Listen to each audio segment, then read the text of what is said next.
আজি লৈ আহিছোঁ পানীলাও কোপ্তা কাৰী, যিটো আপোনালোকে নিশ্চয় হয়তো আগতে এই ৰেচিপিটো আপোনালোকে খোৱা নাই। গতিকে আহকচোন তেতিয়াহ'লে দেৰি নকৰি ৰেচিপিটোৰ মাজলৈ যাওঁ। এতিয়া মই প্ৰথমে এটা পানীলাও লৈছিলোঁ, মানে যিটো কোমলীয়া লৈছিলোঁ। পানীলাওটো মই দুটুকুৰ কৰি কাটি ল'লোঁ আৰু ওপৰৰ সেউজীয়া অংশখিনি মই ভালকৈ গুচাই ল'ম। যিসকলে পানীলাও বহুত বেছি ভাল নাপায় তেওঁলোকে এই ৰেচিপিটো ট্ৰাই কৰিবচোন। নিশ্চয় আপোনালোকে পানীলাওটো খাবলৈ ল'ব। যিহেতু পানীলাওখিনি ভালকৈ মই এনেকৈ মানে এখন পিহনাত মাৰি ল'ম।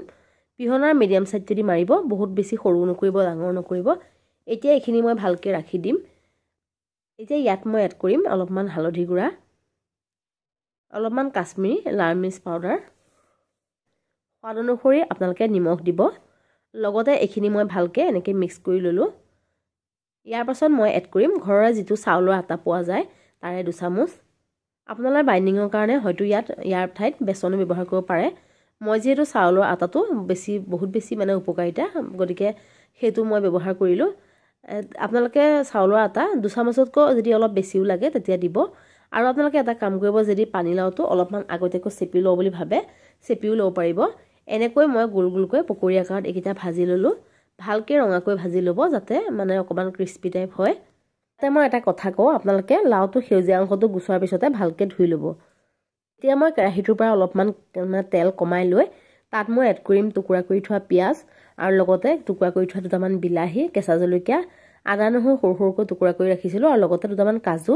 গোটেইখিনি মই ভালকৈ অকণমান এইখিনি কেৰাহী এটাত অলপমান ৰ'ষ্ট কৰি ল'ম। লগতে সোৱাদ অনুসৰি নিমখো ইয়াত এড কৰিব। অলপমান হালধি গুড়িও দিলোঁ, লগতে অলপমান জলকীয়াৰ গুড়িও দিলোঁ। এতিয়া এইখিনি ভালদৰে লৰাই অকণমান পানী দি এইখিনি ভালকৈ অকণমান সিজাই ল'ব। এতিয়া মই পানীও এড কৰিছোঁ, যিহেতু মই লাওখিনি চেপি থোৱা নাছিলোঁ।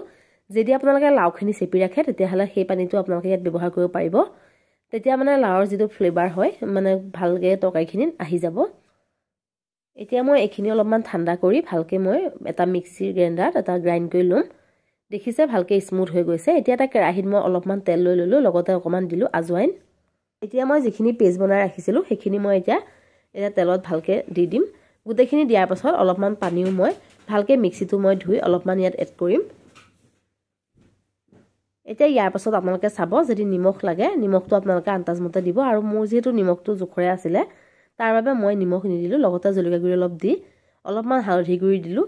ইচ্ছা কৰিলে আপোনালোকে ইয়াত অন্য মছলা এড কৰিব পাৰে, কিন্তু মই যিহেতু চিম্পুলকৈ বনাইছোঁ তাৰ বাবে মই একো মছলা ইয়াত এড কৰা নাই। এতিয়া গ্ৰেভিখিনি ভালকৈ পাক যোৱাৰ পিছত মই যিকেইটা কোপ্তা ৰেডি কৰি ৰাখিছিলোঁ সেইকেইটা মই ইয়াত এড কৰিম।